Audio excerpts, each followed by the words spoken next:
May I, Yeah. I'm not contradicting you. I'm Yes. saying that there's a sort of balancing act. I Oh. hear what you're saying. Yeah, there is a balance. Because I think also, and I think you and I have discussed this, Have that we are in an era of do-it-yourself as well. There's a kind of do-it-yourselfy thing. Oh, And I know love that. So, Not me but, so much. I but don't do anything myself. do-it-yourselfy, but also being part of a team. Do you know what I'm getting at? Yeah. Like, so what would you say, what's a toolkit for, say, let's say, a musician gets out of school, trained, great player, wants to, I don't know, be in the Kensington Jazz Festival, wants to get a recording out there, wants to do stuff. What's some ideas they can use to move forward? Because I know this is you. I know that you have concrete ideas in this area. Well, experience. I mean, I would just. I worked with this young kid from grade 4 to grade 12. He just did a show. He has a record deal with Universal. He's in grade 12. I knew in grade 4, this kid had so much going on. He's a country and western singer, the most authentic voice you've ever heard. I told him in grade 5, you need to start writing songs. You know what? He did. He did. He did. And he's graduating from grade 12. He has a Nashville manager. He's going to Berkeley. He's happening. His mother asked me, what can I do? What can I do? I said, every open mic, every opportunity for him to get in front of an audience and play his songs. Just do it. Just do it. He's living at home. He doesn't need to make money. Just get him out there and just season him. Just season him. Just let him play in front of noisy, smelly bars of people that don't care whether he's there or not. And he's not old enough to be there, so you have to be there with him. And she did that. And I loved his focus. I loved his dedication, his authenticity. This is a kid in high school who loves country and western music, and he's surrounded by, well, you can imagine the music he's surrounded by. And yet, as popular and friendly and happy a child and well-adjusted a child he has been, he managed this, he stayed very true to his music and his thing. And that's why he's successful and will be successful. So you said it before, but I want you to say it again. Okay. How important is the songwriting concept, and why? And say, let's say someone's in jazz, in quotes. Does that apply? And what? It applies to anything. Because you have to, in the business world, own the songs. I mean, I made the Billy record. It was all Billy songs. But if you look prior to that, it was kind of a split between my stuff I wrote and covers. Mostly because I had children. And I didn't have the headroom to write in depth. I mean, there were just too many dentist appointments and broccoli that needed to be scraped off the floor for me to be diligently writing. It's a very selfish thing, and that does not work at all with motherhood. There is absolutely no room for selfishness. And who's a mother in this room? Okay. So we know that there's no room for that. So ladies who haven't had children yet, I suggest you postpone that as long as possible and get your shit done. Because I did that. I postponed as long as possible. My career was at a particular point where I could step in and out of it. And I stepped in and out of it. And I used standards to help me do that. I used Air France that had a 7 o'clock a.m. flight on Friday morning that got you into France Friday evening. Or Thursday night, I took the flight. I got into France Friday morning. I did interviews all day. I did a show Friday night. I flew or trained somewhere else in France Saturday and was back on a plane Sunday and packing lunches on Monday morning.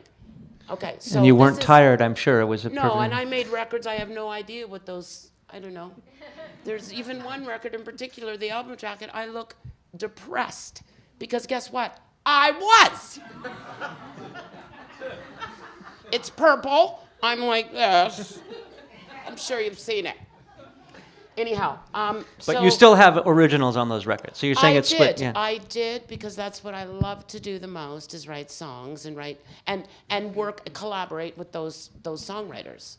I love those are my hours of sheer happiness is when I'm in a room with one of those guys. Can you discuss that, being in the room with one of those guys and how you make that happen and who those guys Absolutely. are? And Well, like for instance, on this new record that the single just came out, and on this new record, Davide Lorenzo, our beloved Davide Lorenzo, one of Canada's greatest drummers and an amazing musician, but he's a drummer who happens to play the piano, as I happen to know, and he also plays the guitar. He's a very good musician in the true sense. And I said, Davide, let's write some tunes for this new record. Let's write some songs that people can move to.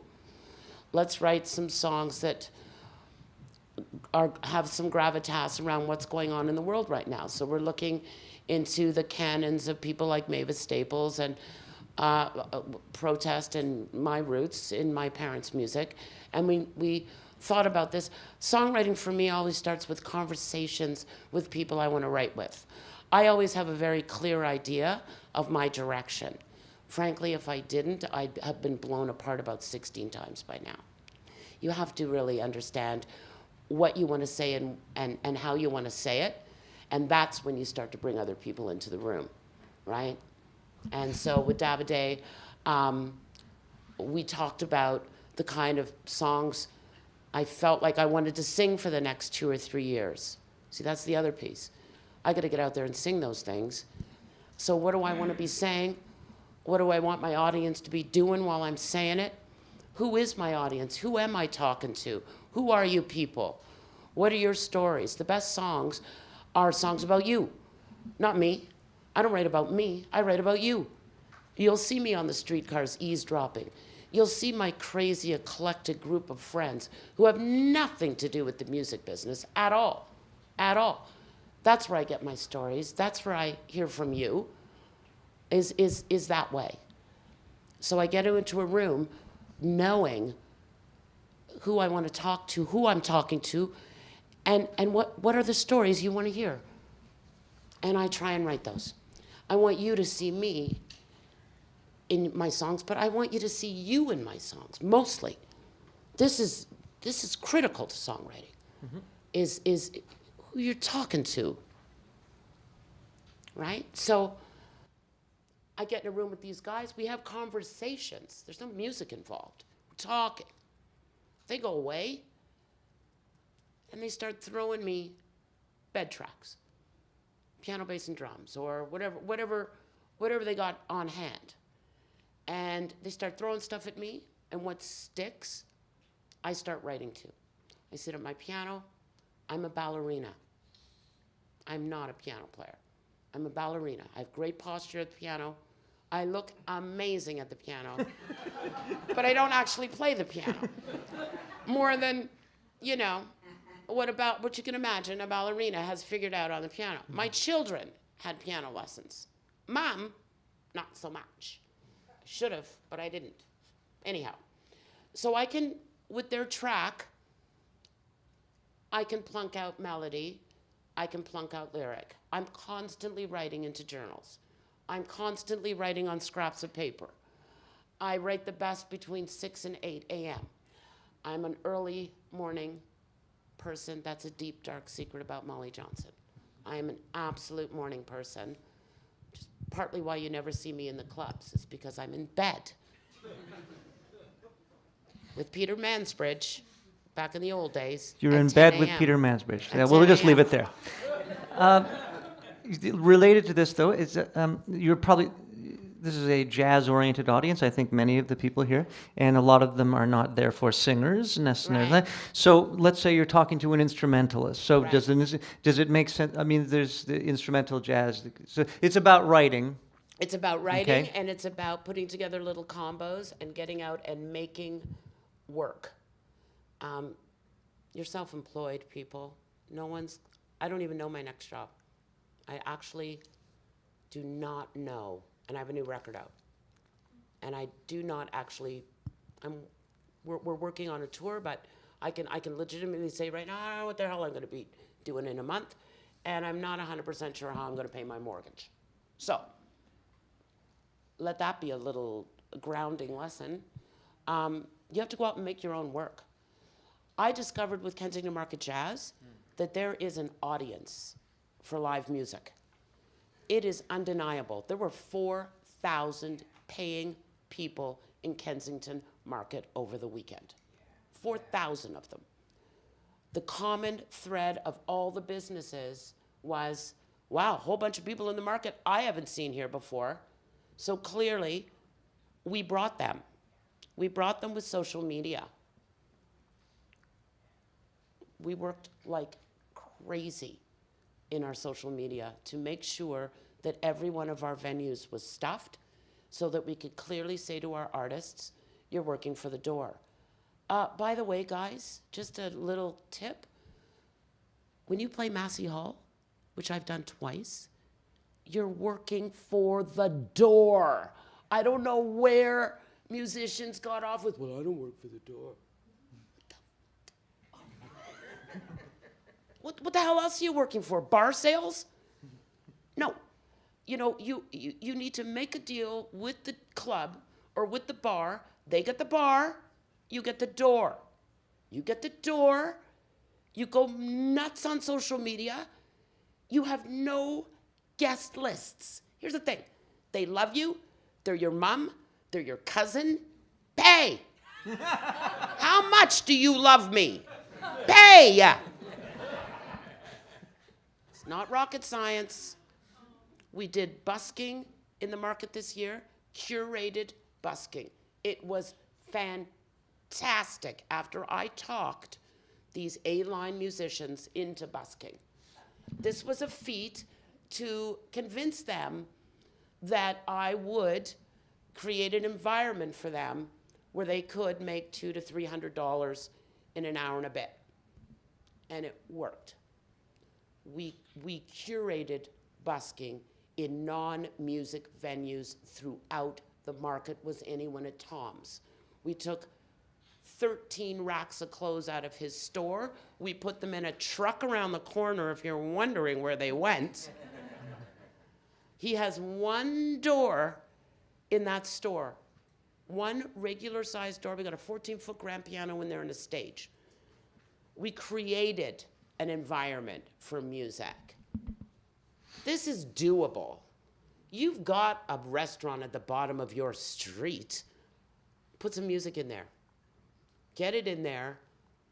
Our slogan at Kensington Market Jazz Festival is promoting live musical excellence since 2016. This is true. There's an appetite for it. I've proven it time and time again. Look at the model of Kensington Market Jazz. This is an artist-driven, volunteer-fueled event. There are no banks. My Rolodex. We do love TD, though, don't we? Yes, we love TD. Anyway, so go on, sorry. I do other things with the bank, like Canadian Black History projects. I do lots of things with TD. I love TD on their corporate responsibility, absolutely. I will have discussions with them about their jazz festivals, but rather than that, I just created my own. I think that speaks for all kinds of things. But what I'm really trying to impress upon you is that you want to make a living at this business, you have to go out and make a living at this business. No one's going to hand this shit to you. They didn't hand it to Justin Bieber either, by the way. I've known him since he was 11 years old. The kid works his ass off, non-stop. Makes it look easy. That's the nature of this business. It is not easy, but it is doable. I mean, Justin is clearly of the 1%. I know lots of working musicians. Can I just use an example of someone who I think has it 100% right? And that's Mike Downs. Mike Downs is an exceptional father. Let's just start. I can't tell you what a great dad he is. He's a great husband. He's a great dad. It starts in that pocket. The guy's head of the bass department. He writes textbooks. He gigs constantly. He plays live constantly, which to me speaks to there's a teacher for you. There's a real teacher for you because he's actually in the trench. He makes records. He wins Junos. He's nominated for another one, which is annoying to me because now if he wins it, I can't say I have the most Junos on stage. Though he and I can look at Robbie. Neither of them have an Order of Canada, so I still have that, I guess. But Michael is if you want a role model, if you want to look at somebody who's actually doing it, that for me is the guy that's doing it and making it happen. I remember years and years ago, though, I said to him that my dad had written a textbook on kinesiology in 1978. And that textbook is still used if you study kinesiology. So my mother, after my father passed away, consistently received a royalty on that. It's not a big royalty, but it's a royalty. I told Mike Downs that story in the back of a van, driving to some hellish gig somewhere. And look at Mike Downs. He's written a textbook. I believe he's written 2. He's a spokesperson for that crazy electric bass thing. Like, diversify. Yeah, I did a lot of voice work, paid my bills, but I had a little rule. I'll talk about a hamburger, but I won't sing about a hamburger. Do you understand? You understand what I'm saying here? I'll talk about it, but I won't sing about it. That's the church. I don't sell that off, because I mentioned earlier, I'm not too fond of doing it, but I'll talk. And I can say, just $1.99. And that, I'm using all the skill sets, all the tools in my box that I have for singing, timing, which word to emote on, where to take a breath, where not to breathe, how fast I gotta go, how many words do I have to get in here and still tell that story.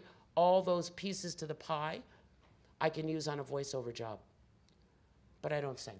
I sang once on a Ford commercial because it was filled wire, musically directing a massive band, and it was live off the floor. I couldn't resist that. It was a standard. I couldn't resist it. I went on to be Ford until they kind of discovered I don't have a driver's license. Has a bit of an eye-opener to the It's called acting. It's called acting. You just Well, kind of. I didn't think it mattered much, but apparently it did. Anyhow, I would just like you, please, because we Yes. don't have. I wanted to open it up to questions Okay, in a yes. couple minutes. Can you just? You already mentioned the Kensington Jazz Festival, which I think is just this phenomenon. It's this amazing thing. The Kensington Jazz Festival happens in Toronto, September.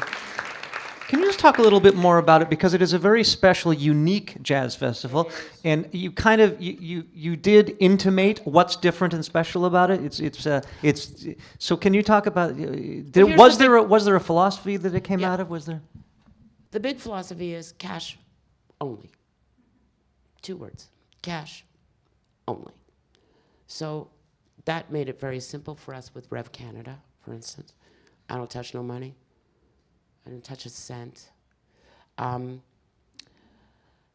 What makes it special is my little team of Ori Dagan and Genevieve Marentet and Celine Peterson and Marva Wisdom, big sister of Garvia. So if you think Garvia is formidable, meet her sister. Garvia Bailey, the host of the morning show here at Jazz FM. Yes, this is her big sister Marva. We do it because we love it. It's an invitation only. We invite the musicians we love. We look and see who's working, who's in the trench, who's committed to this music, who's committed to this career. We look at those commitments. This isn't about fostering new talent. I can't give a shit. We have a youth stage. It's pretty darn awesome. It's an amazing piece of the festival. But this is a festival for people who've really put the time in, who really deserve support for this time and this commitment to it. They really deserve the kinds of audiences that we bring to them, right? And because it's artist-driven, i.e. me, and my bar is very, very, very high. Larnell Lewis's bar is very high. Mike Downs' bar is very high. Robbie Botash's bar is very high. So if the instruments work for us, they work for everybody. So Yamaha supplies. It's all donated, crazy, beautiful stuff that happens. I work with donors as opposed to corporates. I work with individuals on venues that need support. Most of the venues don't need support because they're working bars all year round. I did not have to reinvent the wheel. Supermarket existed, Trinity Common existed. Poetry needed a lot of work, but it exists, and it's fantastic. It still needs some work, but we're getting there. But you understand, like, I didn't have to reinvent the wheel. I didn't have to rent porta potties. I didn't have to spend enormous amounts of money on insurance. I have one outdoor stage. It's in a parking lot. It's a big band stage. We covered that stage last year. So we don't leave a lot up to chance. It's indoors for the most part. And I don't have to reinvent the wheel. Like I said, like it exists in the neighborhood. And the neighborhood itself is a partner. So Kensington as a neighborhood is a partner with us. We've started a piano lesson school for kids in Kensington, thanks to Tom of Tom's paying for a piano teacher, who I identified, and lessons are being given on a piano that Yamaha left for this purpose. We're able to do things. We've helped in some recordings of some of the artists that are under our umbrella. Billy Newton Davis, for instance. We put together a great package, fundraised for Billy, got Billy recorded on 14 songs with Mike Downs arrangements, paid for by private donors. Billy's off to the races. He's got 14 beautifully charted songs. He's got an EPK. We put a nice little band together for him. The next one out of the box is Laura Hubert. We are doing a live recording at Poetry with Laura. We will film her. We will record her. She will get a live CD and an EPK out of it. I'm working on a very interesting project with Jazz FM that I can't announce yet, but will very, very soon. But it's excruciatingly exciting and will build our artists and support our artists around Ontario. Having Kensington Market Jazz Festival, having our little office in the market, has enabled us through the year to do many cool and delightful things. Here's a question. You talked about how it's invite only. Yes. That it's not about applying to the festival. That's right. And that you have a bar, and you talked about how Yes, I did. Larnell and Davide, and you all have the same bar. Yeah. So, and you said that it's people who deserve the gigs. What is that? Is it that they're such great players? Is it what's that list of things that puts them into that zone? Well, is it they're great at social media? Because there's a lot of people who think that that's a sign that No, it's not. They're great. In fact, many of the artists we booked, we had to build them, Davide Dorenzo, social media. In fact, Celine Peterson sat and did 400 Facebook pages, and Facebook actually shut us down at one point. We had wonderful conversations with Facebook about that. What's the criteria? The criteria is when you look at guys like Ori Dagan, who's in the clubs nightly. Geneviève, she is in the clubs nightly. Celine Peterson. Performing in the they're clubs performing, or they're visiting, or they're looking, or they're watching, or they're listening. They're actually in there in those clubs. So we're looking for people, like I said, that have committed and are in there working it. It's not about success at it. It's about commitment to it. That's our bar. And having it be invitation only, because frankly, I don't have the people in the room. Like, can you imagine if we had submissions? I would spend all my time playing God. No, they're not good enough. No, I like them, but I don't. I mean, there's enough of that goes on in the room, trust me. But we have a Rolodex of over 400 musicians all living in Toronto, right? So, and we vetted that deeply. Looked at our venues, looked at what we had available to put these artists in, and then really had a deep look at who these players were and what they were doing with their free time. So that's sort of what that was. The invitation-only piece revolves around that, and it revolves around the piece of just keeping it small and tight and intimate and not getting a million. I've turned down grants. I know that sounds insane, but a grant, we only want to pay the artist. The artist is paid. I need operations. I need my rent paid. I need my staff paid. I've figured out before I even went into this how to pay the artist. Are you kidding me? Of course, we figured that piece out. They're getting paid. What I need is operations. They want to give me $30,000. Sounds great. You divide $30,000 over 400 musicians. You play God and decide this guy's worth this. I'm not doing that shit. I'm going to put you in a venue. We're going to stuff it. And at the end of it all, we're going to have some fried chicken, a biscuit, some cold beer, and go the hell home with cash money in our pockets. That's a jazz festival to me. So last year we introduced a kind of this busking thing. We've been dabbling around, because we can't do it all, as magnificent as we are, with guest curators. And we discovered that when we invite a musician we love, take for instance Eric Saint-Laurent. We invited Eric, we gave him slots in a club, said fill them. And he did, beautifully, with artists, musicians we were not in our wheelhouse. And we did it with George Kohler.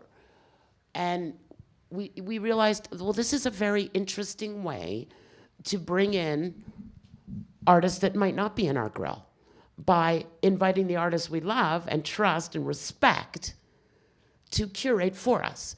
So this year, Dave Wall's doing some curation for us. Colleen Allen is doing some curation for us. George Kohler will do a curation for us again. Heather Bambrick will do curation for us again. Jane Bennett is doing some curation for us this year. So that's, I think, 5, maybe 6, I'm not good with numbers, artists that will bring a whole new bunch of faces in. And this is, in my view, a way of keeping it fresh and as deeply controlling as I clearly am. This is a way of...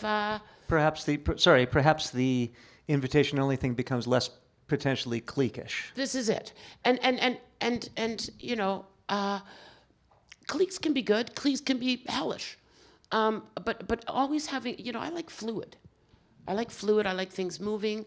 We're really hoping the park in the market gets open this year because I've got some phenomenal ideas for the park and for the neighbors and for the restaurants around that park. But I don't even know if they're going to get it open.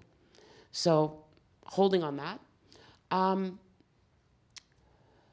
Yeah, but that's how that festival runs. It's 4 people in a room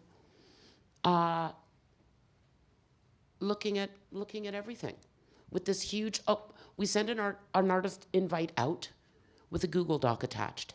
And those artists fill in that attachment, right, and send it back to us.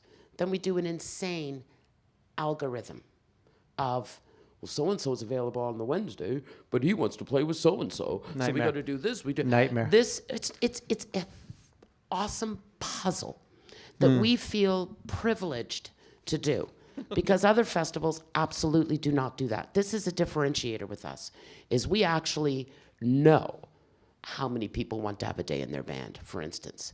And we're looking at, okay, now we got to look at where we can put Day. It's an amazing puzzle. It takes weeks once we get back from the artists their availabilities to then start to put them into those venues, right? Molly? Yeah. I think we need to stop there. Okay. I think we need to open up. Ladies and gentlemen, Molly Johnson, give it up. Rod, thank you. Sweet. There was a whole heck of a lot discussed there. Do people have questions? One person. That's how good I am. I answered all the questions. Yes, what would you like to ask? I wrote this question down because I think you're a very strong female presence in the area of music.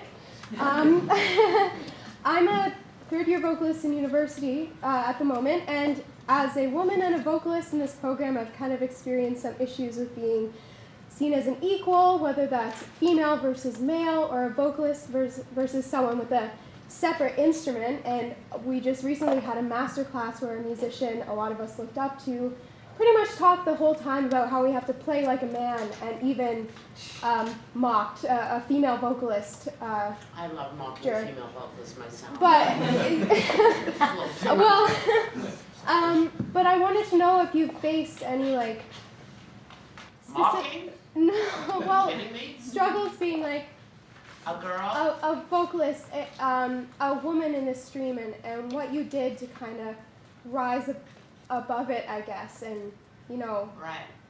yeah. Sorry, let me re-ask the question for the camera. Have you experienced being mocking or being lessened because you're a woman in music and also a singer, and how have you risen above it? Does that Yeah. probably so? Yeah. Oh gosh. Well, I always had a few rules. As a 15-year-old bar singer, not a U of T vocalist, but singing in bars and looking out into the audience and seeing drunk girls and seeing how easily they were taken advantage of. So quickly learned, A, I don't drink, and B, I don't sleep with musicians, ever. They're my best friends, they're my partners. You just separate yourself from that, number one. Number two, lead the band. It's your band. Another reason I didn't sleep with the guitar player, it was bad enough everybody thought I was sleeping with the guitar player. Had to deal with that my whole freaking life. Like literally had to say, I'm not sleeping with this guy here. He had the best, he still has that hair, and I still don't sleep with him. Strangely. I don't know if that's helpful. I think that this whole situation that's going on with men and women these days in the workplace, I'm a believer in civil rights. I'm a believer in equality. And unfortunately, the world we live in, money talks, bullshit walks. Until women are paid the same as men for the same job, we will be dealing with their bad behavior. Do you understand what I'm saying? That's number one. We will never clear that up until we're equal financially. Because it just, well, you just make as much money as me, so clearly she's not worth as much as me, so therefore I can bump with her. You understand what I'm saying? So until we have equality, I hate to bring it to money, because I'm not good with money. But I have to say that will be the differentiator. And it's you know, we have to fix that. That's number one. Number two, we have to raise girls with a strong sense of self. I never got messed with. Gary Slade from Slade Music actually told me he was afraid of me. And that is exactly where we want everybody to be. Your children, your dog, anybody, just a little bit nervous. Oh, Molly's here, a little bit nervous. We have to raise women who feel better about themselves. There is nothing right about a sentence that starts with, meet me in my hotel room at 3 a.m. for an audition. There's only two things that happen in a bedroom: sex and sleeping. If you're tired, go home. My little word to all you girls. You know, we gotta own some of this shit. We have to own some of this, we girls. If I was a white man right now, I'd be terrified. But we girls have to own some of this stuff. And it's in any business. The music business is no different. I'm sure in the 80s, if I had blonde hair and big boobs, I'd have been a way bigger star than a little funny looking little brown skinned girl over there in the corner sounding like Steve Tyler from Aerosmith. Pretty sure I would have had a bigger career. Anyhow, I'm sure I didn't answer everything, but there are dicks everywhere, swinging in the breeze.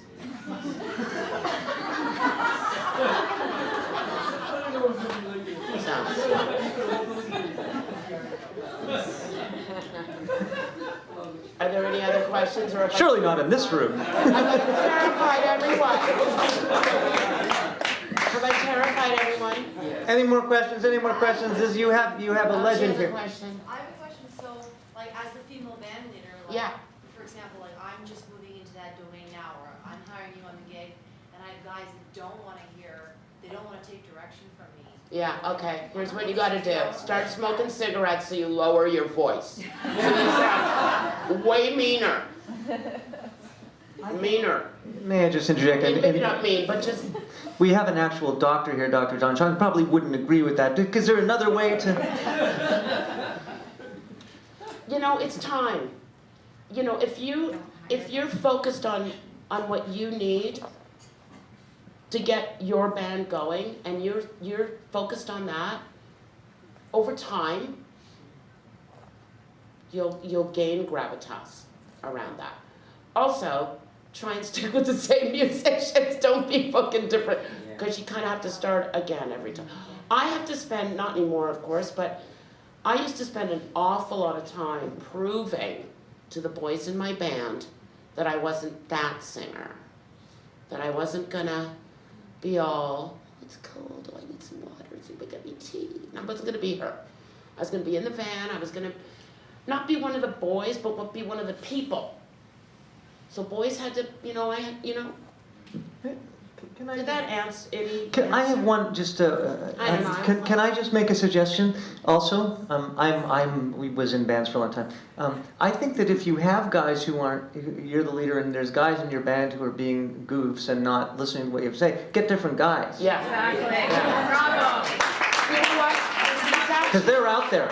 It's actually not hard. There are, if there's one thing this city has probably a few too many of, is musicians.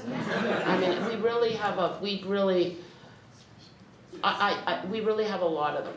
I really think it's about finding the right chemistry and finding the right guys or the right girls. Doesn't hurt to put a few girls in the band, and it does, you know, the more often you use the same people, you build those relationships, you build those ways of talking. I mean, for me, as far as jazz is concerned, it's all about the improvisation, and that's where I'm sitting, listening to the band. By the way, I'm not scatting, I'm sitting, listening. You know, Wayne Shorter said it best, you can't rehearse the unknown. You can't, but you can have dinner.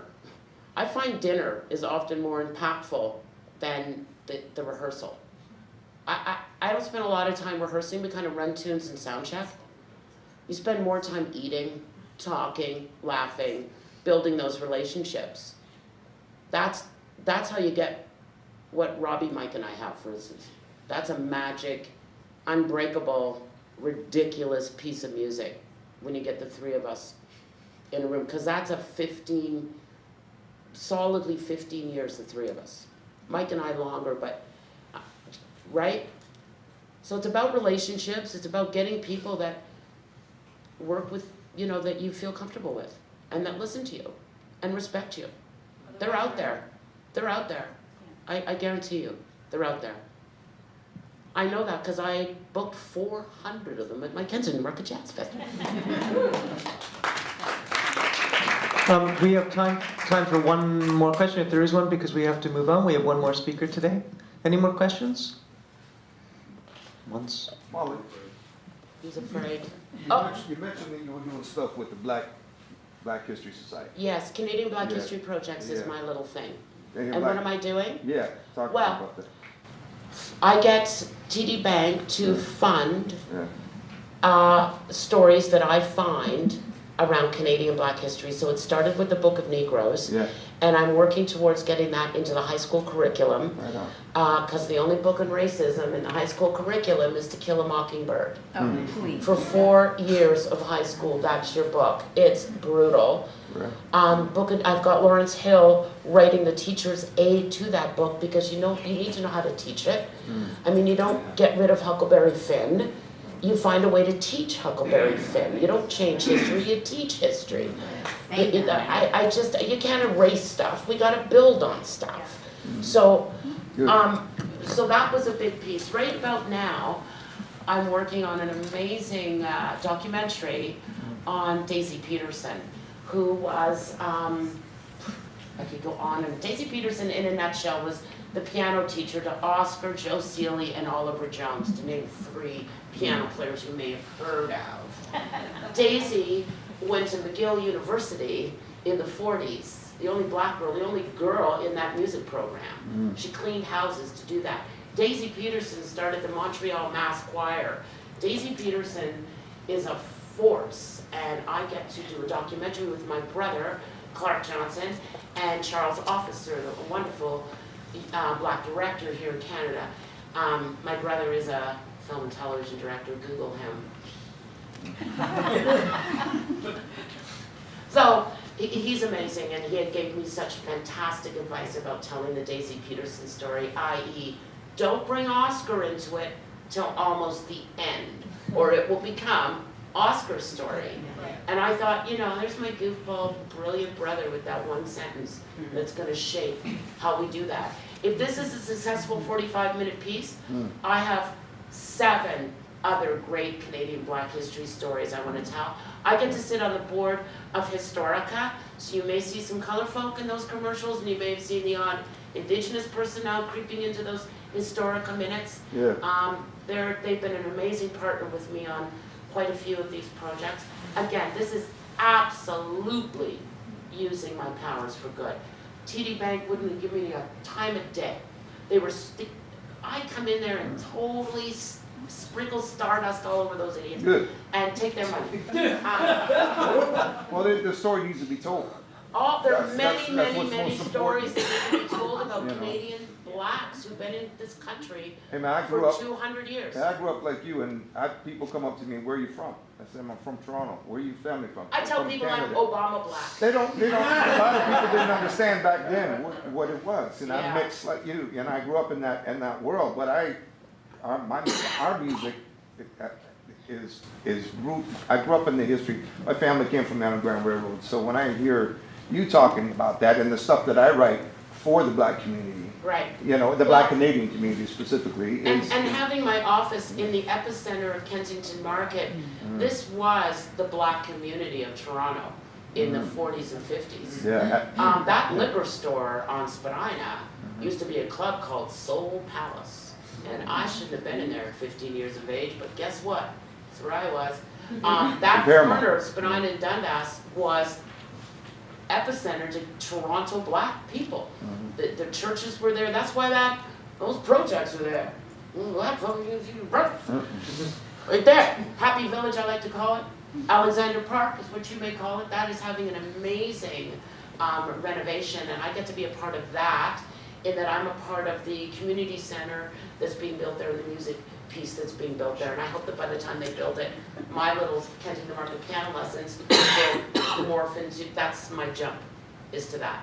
Good So for you. that neighborhood is very much a part of Canadian Black history. And for all our immigrants and young black kids coming to Canada to not know that there were black folk living here way before the West Indians came in the 70s. yeah. Right? That's right. Like, let's face it, Trudeau Sr. brought 70,000 black people to Canada in the 70s. Prior to that, there were black folk here. Yep. Not very That's right. many, especially in Toronto, because they got from the underground coming up through Halifax, through Montreal, and dribbled, but you know, they came across St. Catharines this way, right from the lake. So there's amazing stories, and they're not being told in our schools, and they're not being told to our young people. And we don't teach this properly, and it's a goal of mine, which is frankly, way more important than a Grammy nomination, is getting these stories told to my young Canadian kids. I think it's Yeah. Molly Johnson, folks. Thank you Molly very Johnson. much.